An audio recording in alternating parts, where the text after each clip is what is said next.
This is obviously the Fourth and Go podcast with your host, Austin Taylor.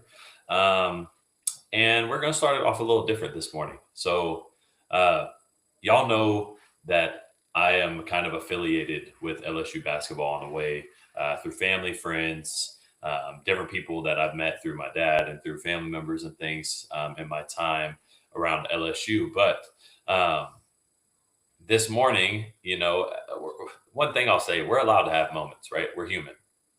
We're allowed to be upset. We're allowed to cry. We're allowed to, have joy whenever we're getting the kids ready to go to school in the morning. And we have to understand that sometimes those things just come. Sometimes those things just happen, right? The hardest part is that in the society that we live in, we feel judged. We feel like we can't do those things. And this morning I had one of those moments where it just came upon me, right? Some of you guys and a lot of my, I will call you guys my dear friends now that, we've connected and we've built community. AP, Paul, Zach, David, and others, all things go, and plenty of others have had that experience with me, especially when it comes to one person in particular. That one person is actually on my necklace this morning. For those who don't know, who is on my necklace, it is an image of my cousin Wayde Sims after his passing. And one of the images they actually used in Tiger Stadium while they were getting ready to play Mississippi State in Death Valley that night. This morning I had a moment. Moments are okay, like I said, but this morning I had one. I'm getting my son ready for school, and I, am brushing his hair, getting his hair wet so he can brush and get it curly and get going. And I realized he realized that I was wearing this, and I wear it every day. I switch it up. I have a 44. You see the jersey up in the back corner over here, but I have a 44, a diamond 44 that I wear, and I have this one that I wear, but usually I don't because I don't love talking about it all the time. But the question that I ask is why not? And so he said, "Hey, Dad." Well, your kids when they're young, they call you Daddy, but, "Hey, Dad, is that Wayde?" And I said, "Yeah, it is." And he's like, "That's where my name came from." Right. Yeah, it is. Right. And I'm honored to have that opportunity. Thank you, Faye, for letting me, and Wayne, thank you.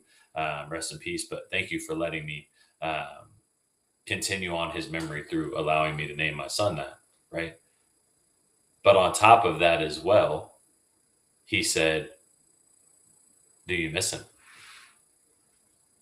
I said, "Yeah, man, I do." And I had one of those moments where, you get overwhelmed, and the feelings overcome you, and you allow, that sliver of like sadness, that hard demeanor that you carry, and you try to not show those things. You let it slip through. And I had one of those moments this morning. I'm very blessed to know that my son is aware enough to say, "Hey, Dad, like I know who Wayde was," and he doesn't, but he thinks that he does. And I'll make sure that he does no matter what. So for all of you guys that are here with us this morning, I don't want to dwell on that too much. I don't want to suck the life out of the room and talk about that too much this morning. But I want you all to know how important it is to never take a day for granted. Make sure that you say bye, you say you love you say, you give your wife, your kids, your mom a hug and a kiss, and you before you go about your day, because you never know when that day will be your last. And so just keep that in mind, right? And I'm very, very blessed to say, that my kids and my wife give me more purpose than they'll ever know. And if you are watching this, or if you do watch this, just know that you give me purpose. You make it known. I'll make it known in my life that I live every day because Wayde doesn't have the opportunity to. And y'all should do the same, because he would want you to, and he has a smile on his face, and he would have had a smile on his face seeing all the great things that you're doing, especially those who are close with him. So I appreciate all of you guys for listening to that and giving me the opportunity to have a platform to where I can talk to that, because I don't bring it up a lot. But with that being said, make sure that you like, you subscribe, go follow us on TikTok. Some of you guys don't know that we are on TikTok and we are active. Thank you for helping us get over 1,000 views, almost 2,000 views on multiple of our videos.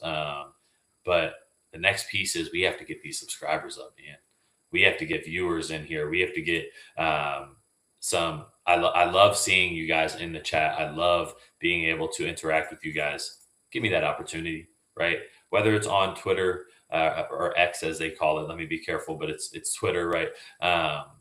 Whether it's on YouTube, whether it's on Facebook, go like and subscribe. Go follow us, right? We're on the road to 1,000 followers, and we've made some real traction, and it's because of you. So keep up the good work. Keep doing great things. Keep having a great week. We love you. And with that being said, we want to get into some baseball. So as you guys know, LSU baseball is off to a really, really fast start. A 5-0 start heading into the Jacksonville Baseball Classic. And we've already learned a lot about this team. We've got some key players making some separation, some young guys who came in this 2025 class, some transfers who are showing their early dominance. And we wasted no time reminding everyone, you guys, everyone, of just how dominant we were last year. Y'all must have forgot we were the champs, because we didn't. So we've run-rolled a couple teams.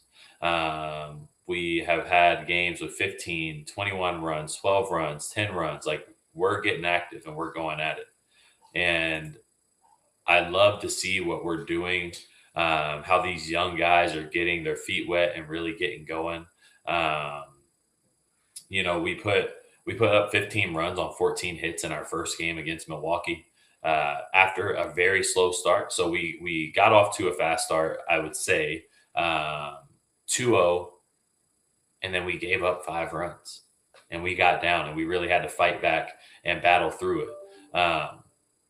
So for us, we're trying to get through. We have Cade hitting 3-run home run blast, right? Or 3-run home run blast.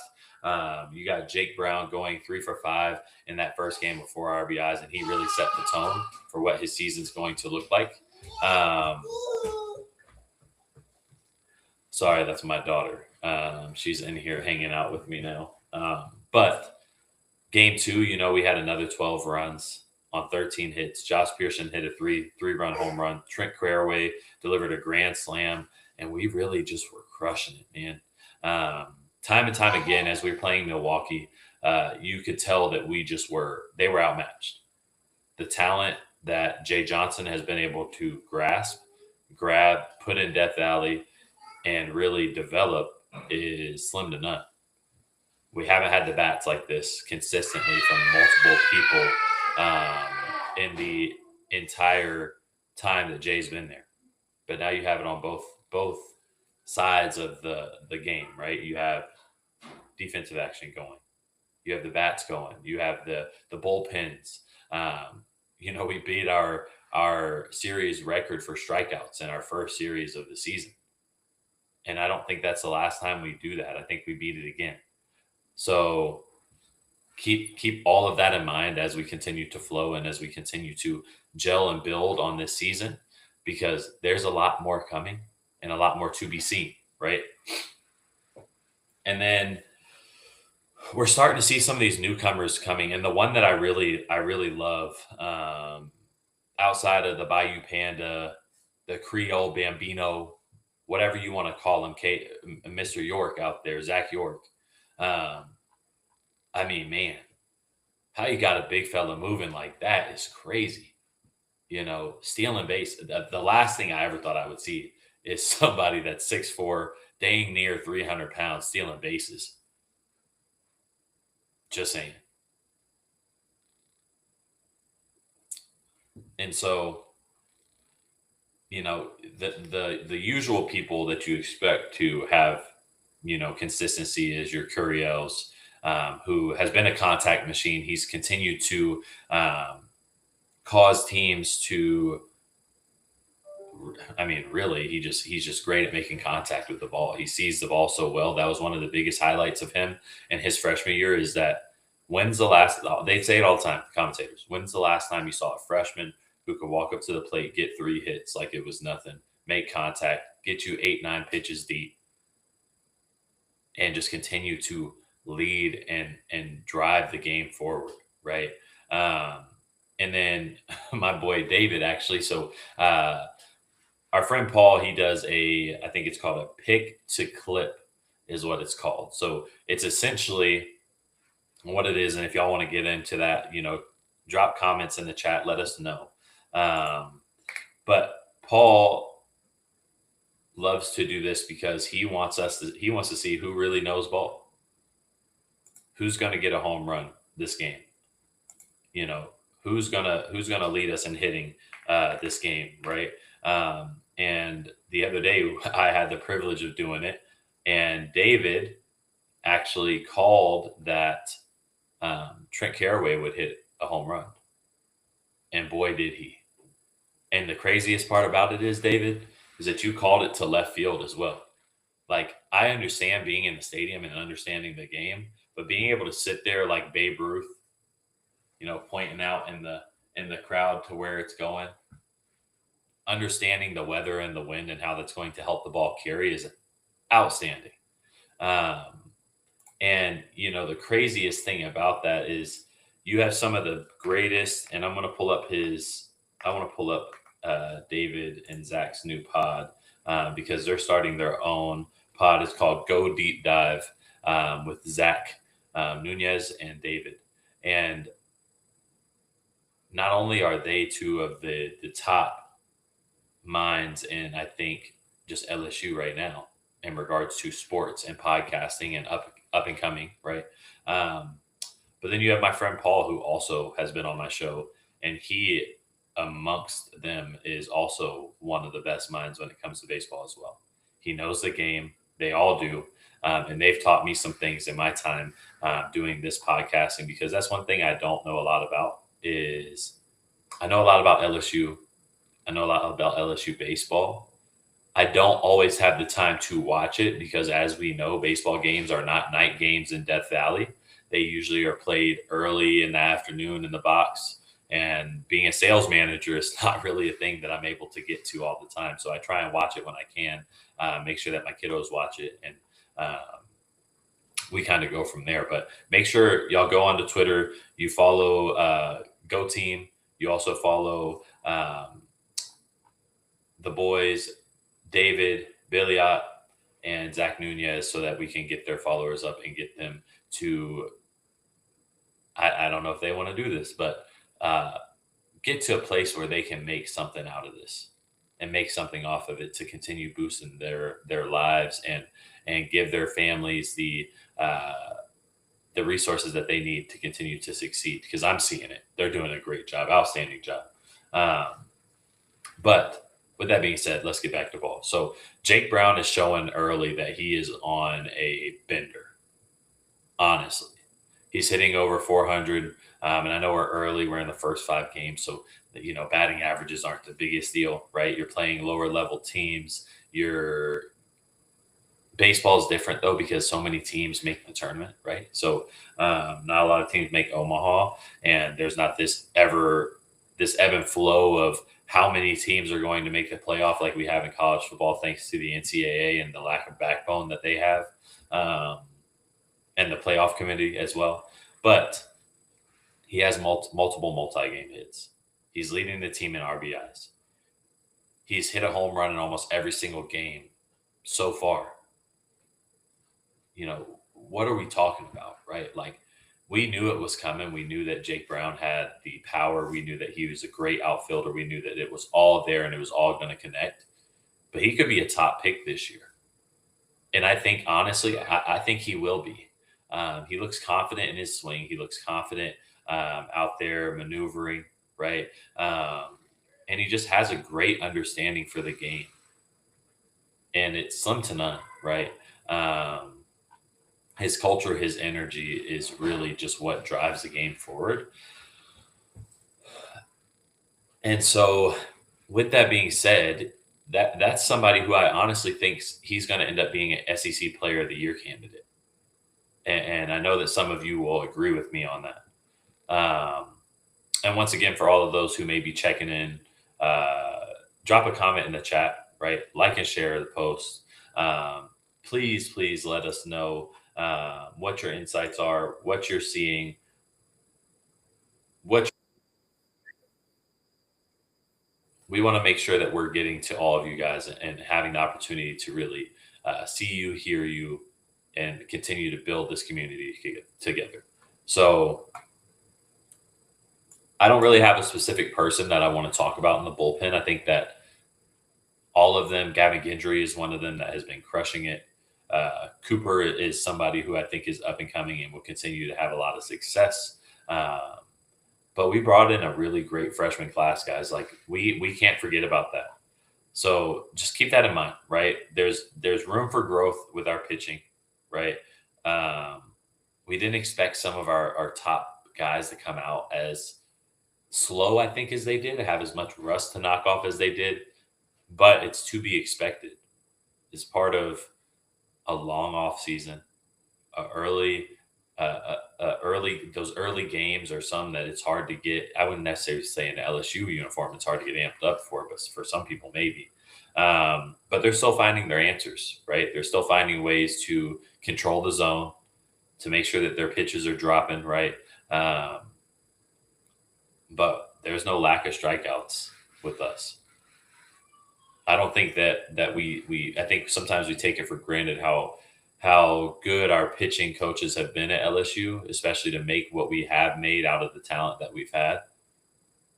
And we've had a couple arms that are emerging, right?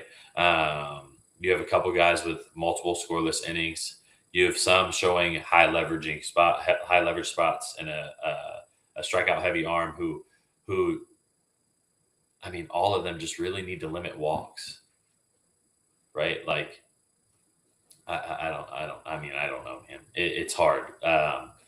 You're starting to see some of them separate themselves though. So Dardar, I think, is the bright spot at second base. I think that he is going to and will be your starter moving forward at second base. He deserves it, right? His power at the plate. He has shown his consistency and his ability to see the ball well, right? And I also think that he just is solidifying. I mean, how often is it that you have somebody that young come in and start on in your infield, right? Not to mention you have Zach York's big ass over there. I mean, the fact that he's able to move like he does is just, man, it's crazy. It is crazy, honestly. I'm going to continue to call him that. I know some people don't love the nickname, but the Creole Bambino, you know, is, I think, it's crazy. It's an outstanding name, honestly. And I'm down to keep that as his name. I think that is very creative by our commentators. I think some of our commentators sometimes, they just say shit to see if it sticks. But I think, there's a AP talks about it a lot too. There's a culture that's around this team, there's an energy that's around this team. And not only this team, but this university. LSU sets themselves apart when it comes to their pull, their culture. I saw a post on Twitter the other day that was asking, what's the first school you think of whenever you look at the color purple? When you see the color purple, it's LSU by far, right? I think there's no question. I don't think that any other school can ever reach the expectations that we've set for what a school that has the colors purple does. There's the Washingtons, Kansas States, some of these other schools that would hope, but they're never going to be us. And so what Lane Kiffin's doing, what Jane Johnson's doing, what Kim Mulkey and her team were able to do last night, it just shows the difference in the brand. I really hope that we're able to bring Boot Up back and we're able to get Will Wade back. I have NC State. I have hidden NC State fans arguing with me on Twitter daily about whether Will Wade will leave NC State, who's a basketball school, to come back to LSU. I mean, look at Marcus Spears' son. He's considering LSU, SMU right now, but it's close enough, right? Like, those are things that we can control. So don't discredit what LSU is. Don't act as if we're not the pinnacle of what you expect when you look at a college football team, a gymnastics team. I mean, shit, our golf team has even had success in the past.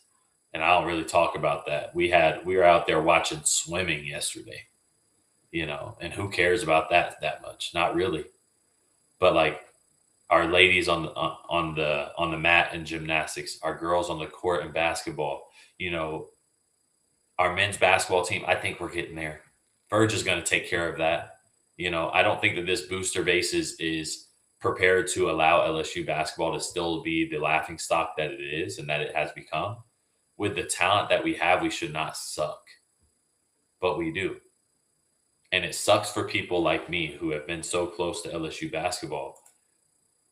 I don't even watch men's basketball anymore. That's hard. It's a hard watch, man. Once you love a sport so much, you played a sport, you did it at a high level, and you sit back and you watch just the inability to get it done. It's hard. Honestly, it is. And so for me, I want to make sure that we continue to push this culture, this community that we're building forward. And it starts right now. Unfortunately, actually, not unfortunately, because I love baseball. It starts at LSU Baseball. And they've given us the opportunity to see and have this mid-time where we're not, where we don't have Lane. Lane is on vacation. He's enjoying his time with Cookie Kiffin and his brother and his nephew and his niece and whatever, right? And he's really just relaxing, letting the coaching staff do their thing. You still see them offering players every single day. And when's the last time, and this is an honest question for you guys to answer if you want to, when's the last time you saw that LSU and this many players top 5, top 10? They weren't doing it when Brian Kelly was here. Because who wanted to play for him, honestly? They know what's coming with Lane Kiffin. They see what Chris Kiffin is doing while also partnering with Blake Baker in that linebacker room. It's just different. It is. It's just different. And we set ourselves apart, and I'll reiterate my point again. We set ourselves apart when it comes to culture, heritage. I mean, shit, we just got out of Mardi Gras. You have me here in Colorado talking to people here, and they're going about their business. It's just another basic Tuesday to them. Oh, how's your morning going? Hey, man, it's Mardi Gras. It's going great. We're active. We're having fun. We're out here. We're living. And I genuinely get to say day in and day out that I enjoy being a part of this community because I don't think that there's a community that's anything like it. Bama fans can run their mouth and act like they're somebody because they won so many championships. Well, it took a coach that coached at LSU that has openly said that there's no other school like it. Where did he win? Okay. So there's no other school like it in the country.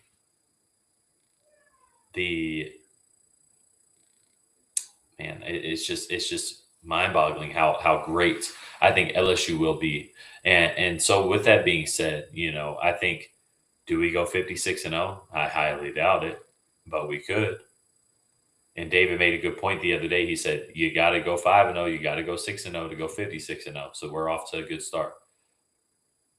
But today we play Indiana, I believe. Play them a little earlier in the day, I think right after the show ends. I put us on slot for an hour show today. We may not go that long, but I think it's important to note that we have a long weekend in front of us, some good baseball teams that we're going to be playing.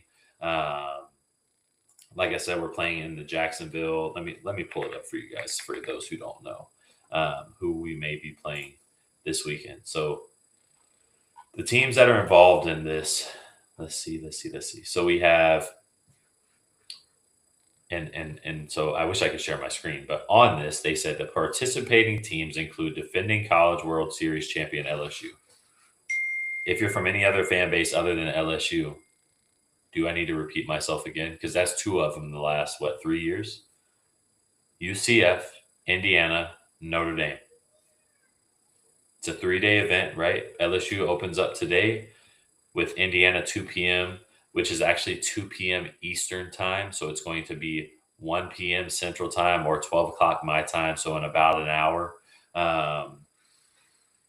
You have UCF tonight playing Notre Dame.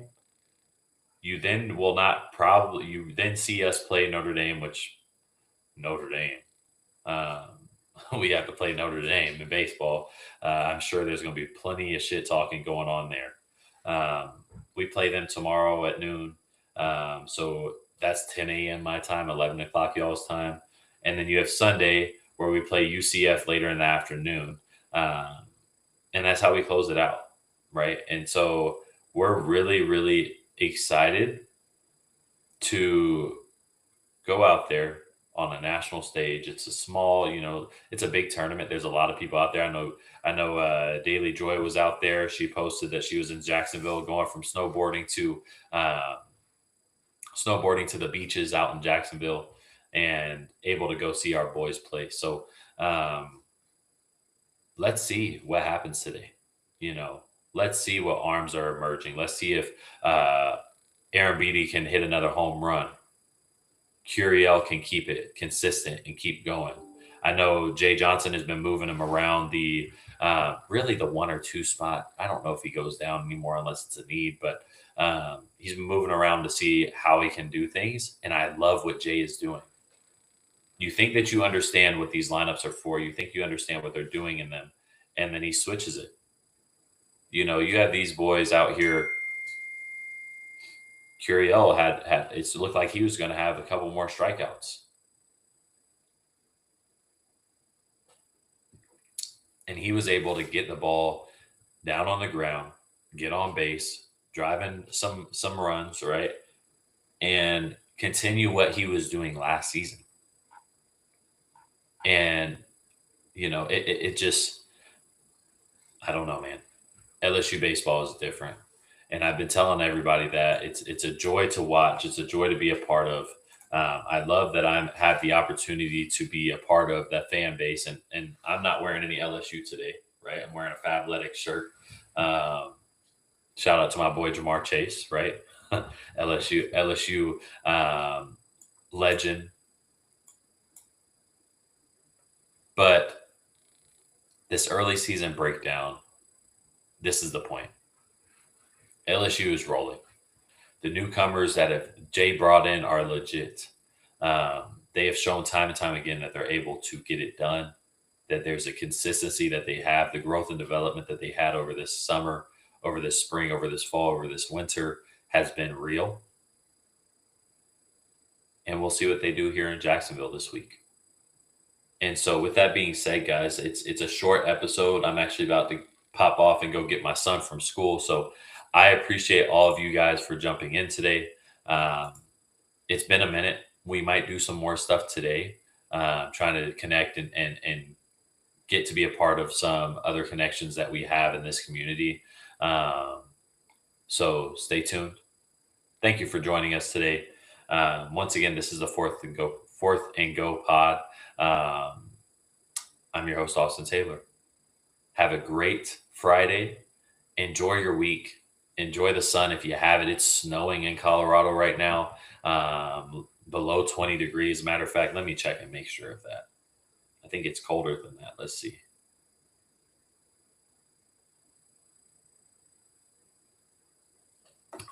Let's see. What is the weather like today, y'all? Because I know it's beautiful in Jacksonville. I wish it was beautiful in here. Well, it's nice in my house. It's cold as hell outside. 31 degrees. It's 18 degrees right now outside where I'm at, and it's snowing here in Denver. So thank y'all for being a part of the show today. Thank you for giving me the chance to do this. I'm extremely blessed just to be able to turn on the camera, wake up every day. The Lord gave me another day, right? And have the family that I have to support me. To my friends, my family, to everyone watching this show, go like and subscribe once again. Go follow us on TikTok, Fourth and Go. On TikTok, I could drop the link in the bio or in the comments underneath this live.